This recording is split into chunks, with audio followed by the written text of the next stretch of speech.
کی خواہشات اس کو فائدہ دیں گی، اس کی خواہشات اس ایک حد پر جا کر پھر رک جائیں گی، اس سے آگے نہیں جائیں گی۔ یہ ہے سارا خواہشات نفس اور ذکر کا تعلق، یاد رہنا۔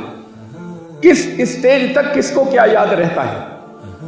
اللہ کی محبت میں یہ ہے ذکر خفی، اور ذکر جلی یہ ہے کہ پھر اس کے بعد جو کچھ انسان عمل کی دنیا میں نکلتا ہے وہ ذکر جلی ہوتا ہے، کہ وہ اس کو یاد ہے کہ کیا کیا اور وہ یاد دلانے کے لیے نکلتا ہے، یہ ذکر جلی۔ Subscribe the channel and press the bell icon to get an update.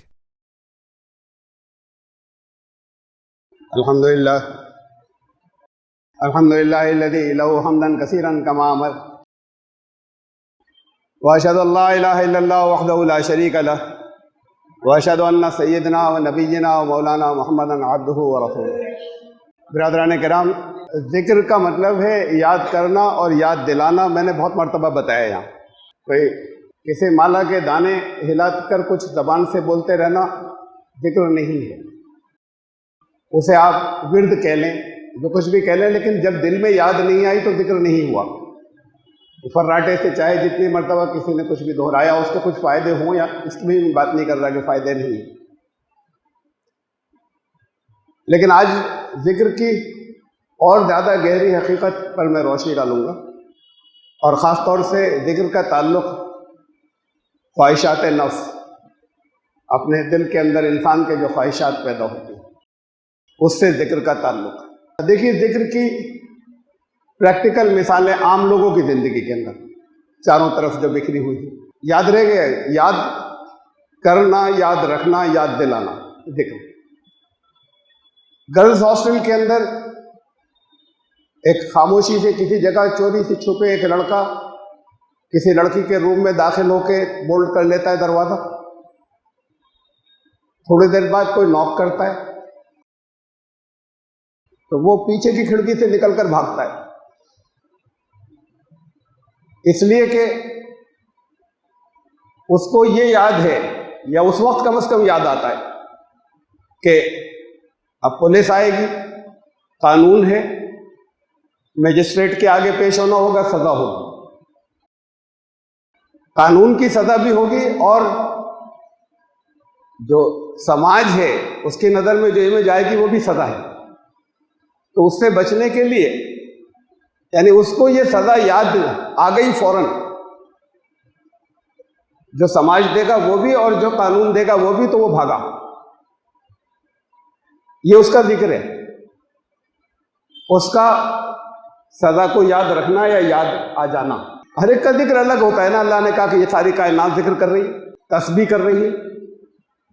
پھر مثلاً کراس فائرنگ ہو رہی ہے، دو گروپ آپس میں لڑ رہے ہیں اور دونوں طرف سے فائرنگ چل رہی ہے، پولیس کے سائرن کی آواز آئی تو دونوں فرار ہو گئے، یہ بھی بھاگے وہ بھی بھاگے۔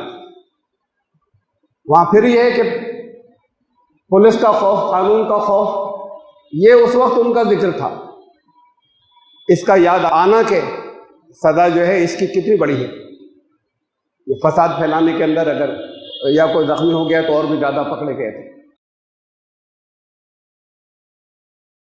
یہاں پر یہ ہے یاد رہنا، یاد کرنا یا یاد رہنا، یا دوسروں کو یاد دلانا کہ بھاگو جلدی سے، یہ دوسروں کو یاد دلانا، یہ ان کے ذکر ہیں۔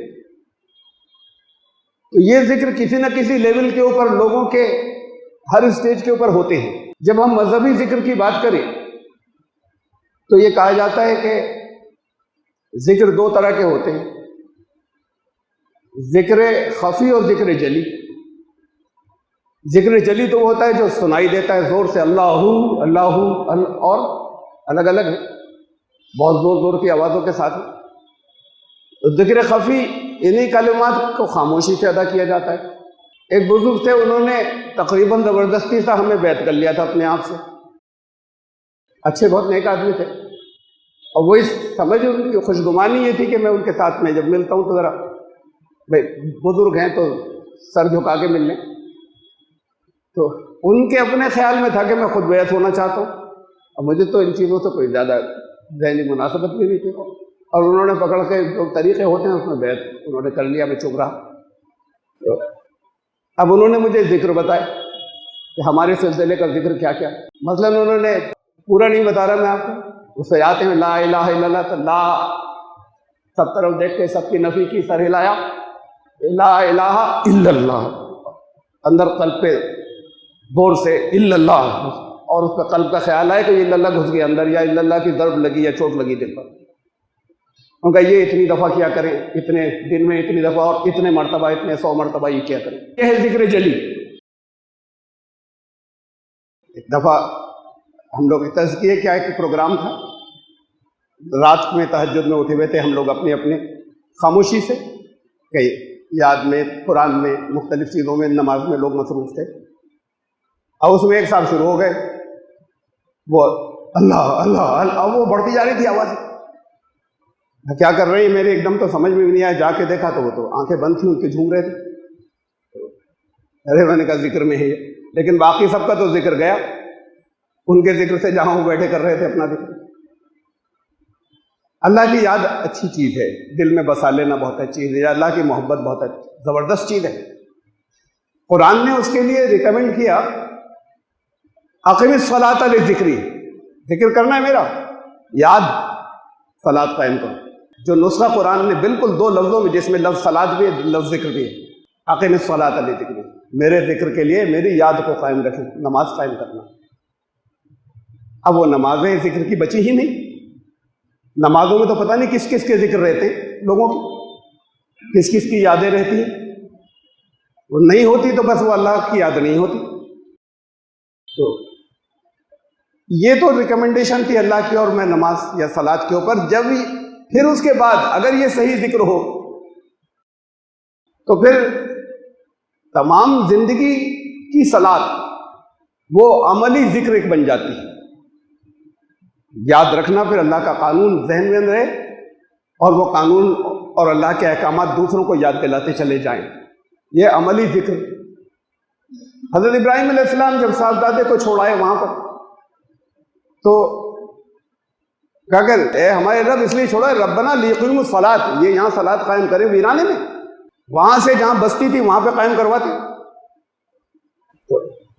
لیکن یہ کہ بہرحال ان کو یقین تھا کہ اللہ کا حکم ہے، تو یہاں پر یہ ویرانہ نہیں بچے گا، اور یہاں ایک سسٹم قائم ہوگا جہاں سے نور اور روشنی چاروں طرف پھیلے گی. یہ نہیں ہوگا کہ وہ لوگ ضربے لگا رہے ہوں گے سب بیٹھے ہوئے. یہ ذکر جلی اور ذکر خفی تو یہ ان کے معنی بدل گئے ہیں. کوئی قرآن یا حدیث کی اصطلاح نہیں، یہ صوفیہ نے نام رکھا ہے. ذکر جلی جو زور زور سے ہے، ذکر خفی جو خفیہ ہے، خاموشی کے ساتھ ہے.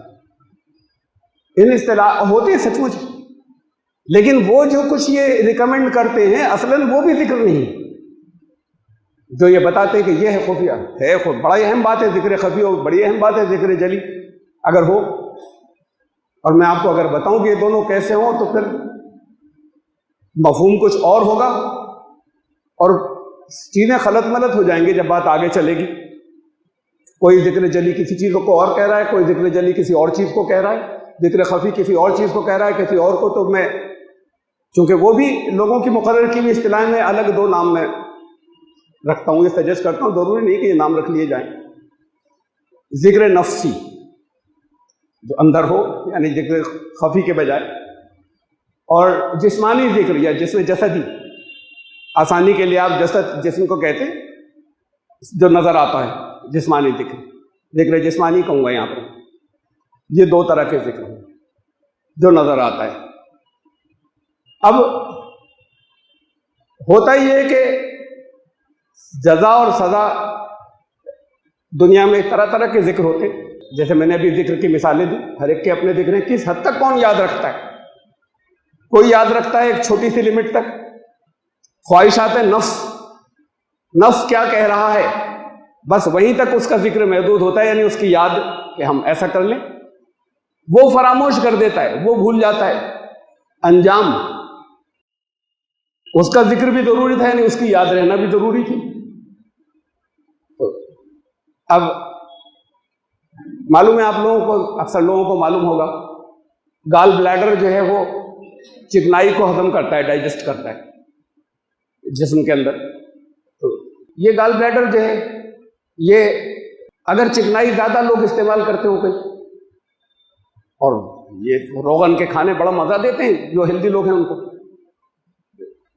اب اگر زیادہ ہونے لگے اور فزیکل ایکسرسائز ہے نہیں ساتھ میں، تو پھر وہ فیٹس اتنے ہو جاتے ہیں، ایکومولیٹ ہو جاتے ہیں یا زیادہ ہو جاتے ہیں کہ اس کے بعد پھر نقصان شروع ہوتا ہے، وہ پھر ڈائجسٹ نہیں ہوتے سارے فیٹس، اور پھر اور بڑھ جائے تو اس کے بعد پھر پیٹ میں شدید درد اٹھتا ہے۔ اب یہ ایک اللہ کا نظام ہے جو چل رہا ہے، کوئی پولیس نہیں ہے، کوئی مجسٹریٹ نہیں ہے، اس کا ذکر اگر کسی کا اتنے ہی تھا، یعنی کسی کی یاد بس یہاں تک تھی، یاد رکھنا یہیں تک تھا، تو مزہ آتا ہے بڑا، کیا زبردست ہے، اور اس کو خوب بھر لیا، اور پھر جگہ جگہ جہاں ملا، یہاں کی تو ٹریڈیشن تھی، بلایا یا نہیں بلایا، جہاں معلوم ہوا کہ وہ ولیمہ ہے وہاں ایک پارٹیاں کی پارٹیاں پہنچ گئی، تو اب جگہ جگہ کھاتے پھر رہے ہیں۔ اب اس کے بعد پھر ہوتا یہی ہے کہ پھر اس کے اوپر اثر پڑتا ہے، اب نہیں کھا سکتے، اب تھوڑی سی بھی چکنائی کھائی تو شدید درد اٹھے گا پیٹ میں۔ یہ قانون اپنا کام کر رہا ہے، یہاں کوئی پولیس نہیں ہے، یا کوئی ویجیلنس نہیں ہے، یہاں کوئی مجسٹریٹ نہیں ہے، سزا مل گئی۔ یہ ہے نیچر کا قانون، اس جگہ تک اللہ کے انصاف کو جا کر یاد رکھنا، یہ اصل ذکر ہے۔ اور جس سے محبت ہو، یعنی جو صلاۃ سے پیدا ہونا چاہیے، نماز سے جیسے محبت ہو، تو محبت کی وجہ سے محبوب کی رضا کو یاد رکھنا، یہ اصل ذکر ہے۔ اور جو محبت میں ڈوبنے کے بعد اس کی رضا، اس کے قانون، اس کے احکامات، اس کو بھول رہا ہے، اپنے آپ کو بھی بھول رہا ہے۔ ہوتے ہیں ہمارے یہاں کہ پھٹے حالوں ذکر چل رہا ہے دن رات، ایک کونے میں بیٹھے ہوئے، بس باقی زندگی سے کٹے ہوئے اللہ کی محبت میں ڈوبے ہوئے ہیں۔ یہ روحانیت ہوتی ہے، سنیاس ہوتا ہے، منع کیا اسلام نے۔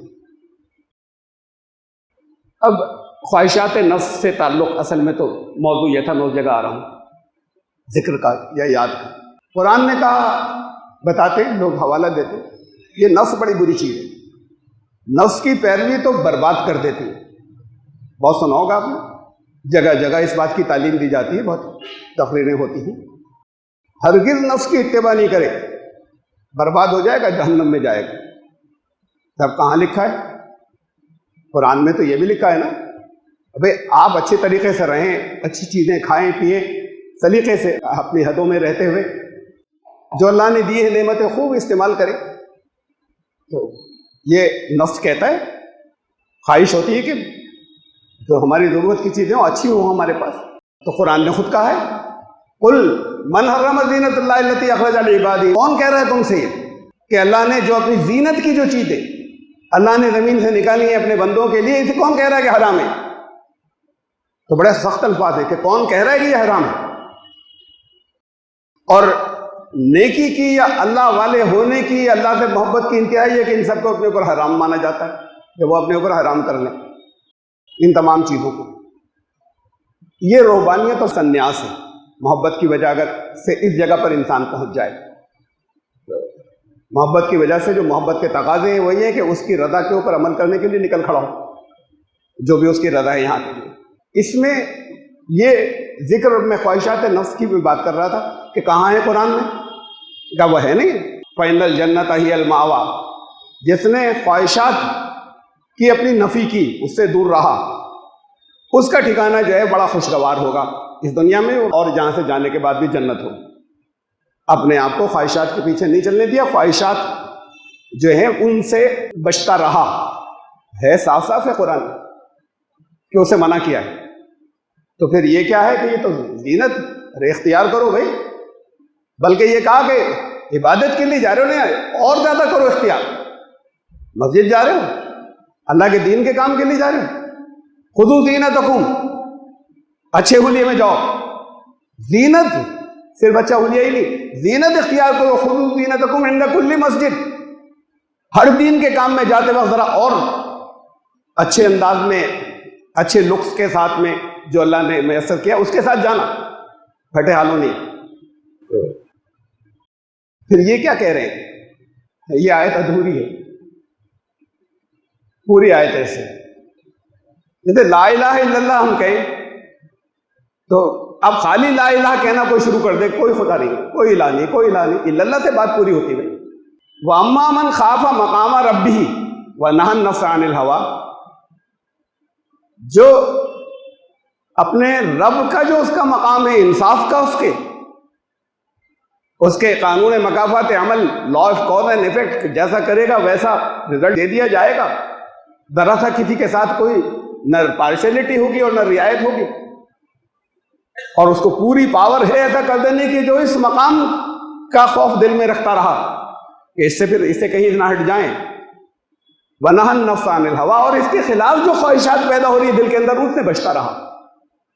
یہ ہے نَهَى النَّفْسَ عَنِ الْهَوَىٰ، اپنے رب کا مقام کا ہر وقت خیال رہے، اور پھر خواہشات کو اس سے ٹکرا رہی ہیں اگر جو اس کے احکامات ہیں ان سے بچتا چلا جائے، اس کا ٹھکانہ خوشگوار ہوگا، اس کا ٹھکانہ جنت ہوگا۔ بات پوری ایسے، خواہشات ارتقاء، ترقی، پروگریس، ایوولوشن کی پہلی سیڑھی ہے۔ خواہش ختم ہو جائے تو کوئی ترقی نہیں ہوگی۔ ول ہوتی ہے، خواہش ہوتی ہے، ول ہوتی ہے، اس کے بعد ارتقاء ہوتا ہے، انسان کچھ سیکھنا چاہتا ہے، کچھ آگے بڑھنا چاہتا ہے۔ یہ خواہشات ختم ہو جائیں تو سارا ارتقاء ختم ہو جائے۔ یہ ارتقاء چاہے وہ ہو جو آخرت کا ہے، وہ ارتقاء چاہے دنیا کا ہو، ترقی، یہ سب کچھ ختم ہو جائے گا۔ خواہش تو ضروری ہے، خواہش کے پیچھے چلنا بھی ضروری ہے، ایک لمٹ ہو، ایک حد ہے جو دین نے دی۔ تمہاری خواہشات اس لمٹ سے آگے نہیں جائیں، اس کے اندر میں رہیں، کس چیز کے تابع رہیں، یہ لمٹ دی، یہ حدود دی۔ رسول اللہ صلی اللہ علیہ وسلم کیا وما ينطق عن الهوى، یہ نہیں خواہشات کی پیروی کرتا، اس سے نہیں بات کر رہا ہے جو کچھ بھی کر رہا ہے اپنی خواہش۔ ان هو الا وحی یوحی، وحی نازل ہوتی ہے اللہ کی، یہ وحی ہے اللہ کی، کچھ خود بھی سمجھاتے ہیں تو اللہ کی وحی کے تابع اس کو ایکسپلین کرتے ہیں، اپنی زبان میں بھی اگر سمجھاتے ہیں یا علمی الفاظ کے اندر دیتے ہیں تو وہ قرآن ہوتا ہے۔ خواہشات کے بارے میں بہت صاف لفظوں میں ایک جگہ اور واضح کر دیا، فَإِن لَمْ يَسْتَجِيبُوا لَكَ، اے نبی اگر تمہاری جو کچھ تم بتا رہے ہو اس کو اگر صحیح سے رسپونڈ نہیں کریں یہ لوگ، فَعَلَمْ أَنَّمَا يَتَّبِعُونَ أَهْوَاءَهُمْ، تو پھر سمجھ لینا کہ یہ اپنی آزاد خواہشوں کی پیروی کر رہے ہیں۔ یعنی یہ ضروری تھا کہ تم نے جو کچھ کہا ہے اس کو نظر میں رکھتے ہوئے، اسے رسپونڈ کرتے ہوئے خواہشات رکھیں اپنی۔ انہوں نے کہا اگر یہ نہیں کیا تو پھر وہ آزاد خواہشیں اس کی اتباع کر رہے ہیں، اور واضح کر دیا آگے، وَمَنْ أَضَلَّ مِمَّنِ اتَّبَعَ هَوَاهُ، اس سے زیادہ گمراہ اور کون ہو سکتا ہے جو اپنی خواہش کے پیچھے چل پڑے۔ بات تو پھر وہیں آ گئی، اور آگے اس کے کہا کہ بغیر ہدی من اللہ، اب بات پوری ہوئی۔ اللہ نے جو ہدایت راستہ نازل کیا ہے اس کو چھوڑ کر، اس کے بغیر کوئی اپنے خواہشوں کی پیروی کرنا شروع کر دے، اس کو رکھتے ہوئے خواہشات تو آگے لے کر جاتی ہیں، ترقی کے راستے پر لے کر جاتی ہیں، انسان کو آگے بڑھاتی ہیں۔ تو یہ ہے پوری بات ساری کمپلیٹ۔ تو یہ حصہ یاد رکھنا، وہ جو بات کا بغیر ہدی من اللہ، اللہ نے جو رہنمائی کی وہ یاد رہے، اس کے بغیر خواہشات جو ہیں وہ تباہ کر دیں گے یا وہ ہلاک کر دیں گے۔ اگر آزاد ہو گئی تو ہلاک کر دیں گے۔ اگر جس نے وہ مزیدار کھانا کھایا، بڑا اچھا لگ رہا تھا، چٹخارے کا اتنا ہی یاد تھا، وہی تک کا ذکر تھا، اس کے آگے کی بات بھول گیا تھا، تو وہ اپنا ذکر اصل بھول گیا تھا، انجام اسے نقصان پہنچ جائے گا۔ وہ یاد ہے تو پھر کنٹرول میں رہے گا، اچھا بھی لگا جو کچھ ہوا، جو غذا آئی، اور اس کے بعد جسم کے لیے بھی اچھا تھا، جسمانی صحت کے لیے بھی اچھا تھا۔ یہ ہے ذکر کی ساری ٹوٹل مکمل خواہشات کے ساتھ میں، یا خواہشات نفس کے۔ ہمارے یہاں مشہور ہے کہ نہیں، اس کی نفی کرو، اس کو روکو، خواہشات کو بالکل کل کر دو، مار دو، غلط ہے، یہ دین کے اسپرٹ کے خلاف ہے۔ اور اس کی جو حدود ہیں، ان حدود کا، ان حدوں کا خیال رکھا جائے، اس کو نظر کے اوپر رکھے، اس کے ساتھ میں ہو خواہشات نفس۔ ٹھیک ہے، ایک قرآن کا ایک قصہ یاد دلاؤں۔ حضرت یوسف علیہ السلام جس گھر کے اندر پہنچائے گئے، اس گھر کے اندر بچے سے بڑے ہوئے، جوان ہوئے، اللہ نے وہیں پر ان کو کہا کہ ہم نے علم اور حکمت دی انہیں، یعنی ان کو نبوت وہیں پر عطا کی۔ وہ گھر جو ہے وہ ایک بڑے سردار کا تھا، مصری حکومت کے یا کسی بڑے عہدے دار کا تھا۔ اونچی سوسائٹی کا قرآن نے جو نقشہ کھینچا، بڑی آزاد سوسائٹی تھی، وہ بہت کھلم کھلا آزاد سوسائٹی تھی وہ۔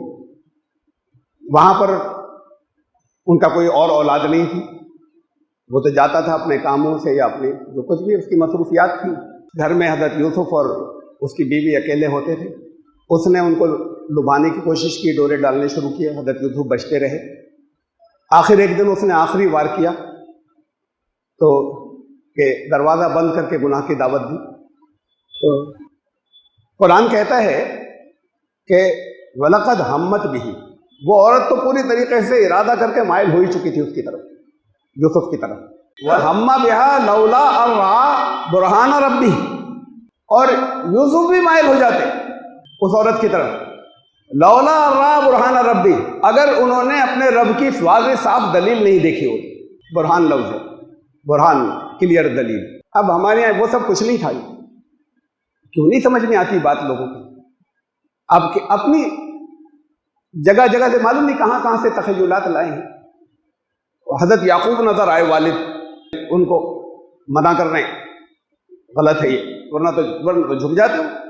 اس کی طرف حضرت یعقوب نے اگر نہیں روکا ہوتا تو کسی نے کہا حضرت جبریل جو تھے وہ نظر آئے، سامنے اپیئر ہوئے، یہ تھی اللہ کی دلیل جو نظر آئی تھی، اور انہوں نے اشارے سے منع کیا، اور پھر فوراً وہ اس کے بعد انہوں نے اس عورت کی ایڈوانسز کو ریجیکٹ کر دیا۔ یعنی اگر یہ نہیں ہوتا تو پھسل جاتے۔ استغفر اللہ، نبی، اللہ کے نبی، اللہ کے نبیوں کی زندگی نگرانی میں ہوتی ہے، معلوم ہے خوب ہمیں۔ ہر ایک کی زندگی ایسے نگرانی میں نہیں ہوتی اللہ کی، اس لیے کہ انہیں نمونہ بننا ہوتا ہے۔ نگرانی کا یہ مطلب ہے کہ ان سے اجتہادی غلطیاں ہو سکتی ہیں، فیصلے کی غلطیاں، کہ جو کچھ کرنے جا رہے ہیں وہ صحیح سمجھ کر خوب اللہ کے دین کی ترقی کے لیے کوئی غلط فیصلہ لے لیا، اسے کہتے ہیں اجتہادی غلطی۔ اجتہادی غلطیاں ان سے ہوتی تھی، اور اس کی فوراً اس کی طرف سے اللہ کی نگرانی میں ہوتے تھے، اور فوراً اس کے لیے اللہ کی طرف سے ہدایت آ جاتی تھی، اور فوراً تنبیہ آ جاتی تھی کہ یہ غلط کیا، یا ایسا مت کرنا، ایسا مت کرو۔ ان سے یہ خطا نہیں ہوتی تھی کہ جان بوجھ کر وہ گناہ کرنے لگ جائیں اور اس پر روکا جائے کہ یہ مت کرو۔ معصوم ہونے کا یہ مطلب ہے۔ اجتہادی غلطیوں کی طرف بڑھتے تھے، اللہ کی طرف سے فوراً ان کے لیے تنبیہ آتی تھی کہ نہیں یہ غلطی ہے، یہ آئندہ ایسا مت کرنا۔ صحیح نیت کے ساتھ بھی کیا، فیصلہ غلط ہو گیا، لیکن ان سے یہ خطا نہیں ہوتی کہ وہ جان بوجھ کر قانون کی خلاف ورزی کریں، ورنہ وہ جو اللہ کے قانون کی، وہ تو ان کو ہر وقت ایسے ہوتا ہے جیسے نظر آ رہا ہے، صاف دلیل۔ قرآن نے کہا یا ایھا الناس، اے دنیا کے انسانوں، تمہارے رب کے پاس سے برہان آ گیا تمہارے پاس۔ سمجھ رہے ہیں نا سب لوگ کسے کا ہے؟ قرآن آ گیا، دلیلیں آ گئیں، روشن دلیلیں، برہان آ گیا تمہارے پاس، تمہارے رب کے پاس سے۔ برہان کسے کا ہے؟ اللہ نے اپنے کلام کی جو دلیلیں ہیں، اپنے کلام کی جو روشن نشانی ہے، اسے برہان کا ہے قرآن نے۔ حضرت یوسف کو قرآن آ گیا، دلیلیں آ گئیں، روشن دلیلیں، برہان آ گیا تمہارے پاس، تمہارے رب کے پاس سے۔ برہان کسے کا ہے؟ اللہ نے اپنے کلام کی جو دلیلیں ہیں، اپنے کلام کی جو روشن نشانی ہے، اسے برہان کا ہے قرآن نے۔ حضرت یوسف کو نبی بنایا جا چکا تھا، تو ان کے سامنے ان کے وہ برہان تھا، ورنہ وہ نہ شروع سے کبھی وہ ایسا تھا کہ اس کی طرف ذرا بھی مائل ہو رہے تھے، نہ اس آخری موقع پر اس لیے نہیں مائل ہوئے، کہتے کہ مائل ہو جاتے اگر عام انسان ہوتے، ان کے سامنے وہ برہان نہیں ہوتا۔ یہ ایسا ہے جیسے نظر آتا ہے، اللہ کا کلام نظر آ رہا ہے، اللہ کے قانون نظر آ رہے ہیں نظروں کے سامنے، اسے کہتے ہیں نظر آنا، اپنی نظر کے سامنے رکھنا۔ تو انہوں کی نظر کے سامنے تھا قانون اللہ کا، اللہ کی منشا، اللہ کی رضا سامنے تھی۔ یہ تھا کہ اگر ان کے سامنے یہ نہیں ہوتا، اللہ کی وحی نہیں ہوتی، یہ رہنمائی نہیں ہوتی، تو پھر عام انسان ہوتے وہ، اور ایسے موقع پہ پھر وہ بھی پھسل جاتے۔ لیکن ان کے پھسلنے کا سوال اس لیے نہیں تھا کہ ان کے نظروں کے سامنے اللہ کی رضا اور اللہ کا قانون تھا۔ اور دنیا میں جس انسان کے سامنے اللہ کا قانون، اللہ کی رضا ہوگی، تو پھر وہ کنٹرول میں رہے گا، اور اس کی خواہشات اس کو فائدہ دیں گی، اس کی خواہشات اس ایک حد پر جا کر پھر رک جائیں گی۔ اس سے آگے نہیں جائیں گے۔ یہ ہے سارا خواہشات نفس اور ذکر کا تعلق، یاد رہنا۔ کس اسٹیج تک کس کو کیا یاد رہتا ہے؟ اللہ کی محبت میں یہ ہے ذکر خفی، اور ذکر جلی یہ ہے کہ پھر اس کے بعد جو کچھ انسان عمل کی دنیا میں نکلتا ہے وہ ذکر جلی ہوتا ہے، کہ وہ اس کو یاد ہے کہ کیا کیا اور وہ یاد دلانے کے لیے نکلتا ہے، یہ ذکر جلی۔ جیسے میں نے کہا کہ اگر میں یہی کہنا شروع کر دوں، اس لیے کہ انہوں نے یہ نام تو دوسروں نے رکھے اور اس کے کچھ مطلب مقرر کیے، تو اس لیے میں نے کہا کہ میں نام بدل رہا ہوں، آپ کچھ اور نام چاہیں تو رکھ لیں، کوئی یہ نہیں کہ میرے نام رکھے ہوئے پتھر کی لکیر ہے، لیکن مفہوم سمجھ لیں کہ ذکر نفسی اپنے اندر کا، وہ نفس، وہ ذکر جو نظر نہیں آتا لیکن اندر ہے، وہ اللہ کی محبت اور اللہ کی یاد جہاں قلب کے اندر موجود ہو۔ تو پھر یاد ہونے کا مطلب یہ کہ محبوب کی یاد اگر جو ہے اس کا قانون اگر یاد نہیں رہے تو پھر روحانیت ہے، وہ پھر وہ سنیاس ہے، اور اس سنیاس سے منع کیا گیا ہے۔ تو یہ ذکر کی اصل حقیقت ہے، ورنہ تو ہر ایک کسی نہ کسی ذکر کے اندر ہے، لیکن وہ ذکر حدوں کو توڑ جاتا ہے، وہ ذکر بغیر من الہدا ہے، اللہ نے جو ہدایت دی ہے اس ہدایت کے خلاف ہے، اس ہدایت کے ساتھ میں نہیں ہے، وہ اس ہدایت کے ساتھ کے اندر رہے۔ تو یہ کبھی اور اس کے اوپر بغیر کا لفظ، بغیر الحق، حق کو چھوڑ رکھا ہے اس کے علاوہ، کبھی اس کے اوپر بھی میں خطبہ دوں گا خود قرآن کی آیات کی روشنی میں کہ کس حد تک تکبر جائز ہے۔ نہیں، تکبر تو ہر حالت میں منع ہے۔ قرآن کیا کہتا ہے؟ ایک حق ہے، اس حق کے لیمٹس کے اندر کیا خواہشات اس لیمٹس کے اندر بغیر حق نہیں ہو جائیں، ایک سیمائیں ہیں، حدود ہیں، ان کے اندر رہے۔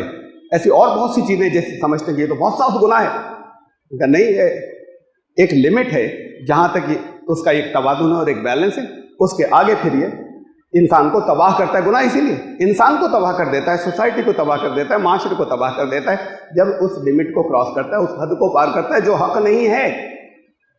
حق کی حدود میں رہتے ہوئے بہت سی چیزیں، یہ ہے اس کا پوری حقیقت یا اصل گہرائی سے فلسفہ۔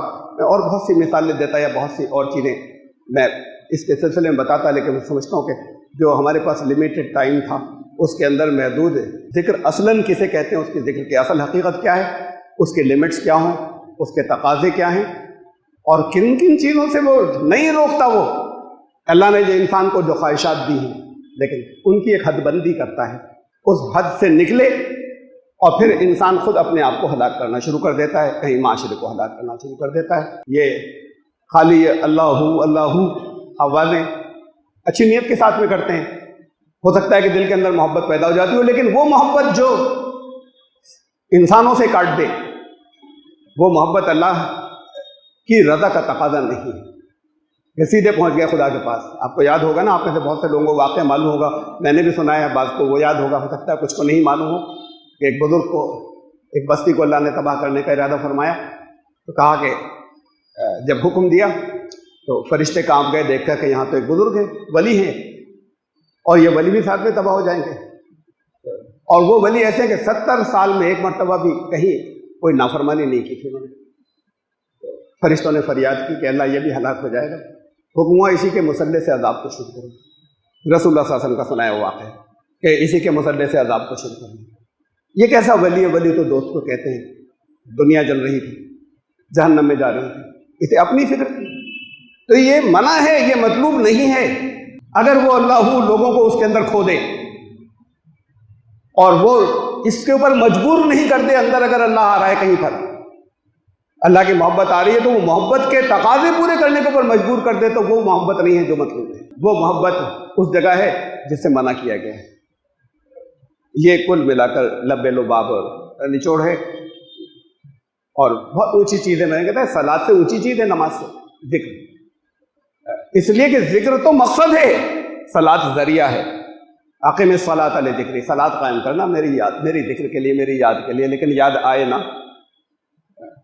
جب نماز میں ہی دوسروں کی یادیں رہتی ہیں اور کھڑے ہوتے ہیں، جھکتے ہیں، آواز سنتے ہیں امام صاحب کی اللہ اکبر، اور یادیں پتہ نہیں کس کس کی رہتی ہیں چاروں طرف، تو پھر وہ صلاۃ قائم بھی نہیں ہوگی، صلاۃ کا قیام بھی نہیں ہوگا۔ یہ قیام ہو جائے، اس کی وہ محبت آئے۔ اللہ کا قانون معلوم بھی ہونا، تقاضے کیا ہیں۔ یہ تڑپ اگر نہیں ہے کہ مجھے معلوم ہو جائے محبوب کی رضا کیا ہے، تب بھی پھر کوئی وہ محبت ہی نہیں ہے۔ جہاں یہ طلب نہ ہو کہ پتہ چل جائے کہ محبوب نے کیا چاہا مجھ سے، تو وہ تقاضے معلوم ہو، اللہ نے کیا کہا، اللہ کے کلام نے کیا کہا، اور پھر کوئی انفرادی نہیں، اس نے ایک اجتماعی نظام کا تقاضا کیا امت سے، اس کے لیے اگر کھڑے نہیں ہو جائیں تو پھر کوئی محبت نہیں اور کوئی ذکر نہیں، چاہے 1.25 مرتبہ پڑھ لیں کوئی چیز رٹ لیں، وہ سب ورد ہو کر رہ جائیں گے، اس میں سے کچھ بھی ذکر نہیں ہوگا۔ اللہ تعالیٰ آپ سب کو صحیح ذکر کی توفیق عطا فرمائے۔ بارک اللہ لنا و لکم فی القرآن العظیم انہ تعالی جواد۔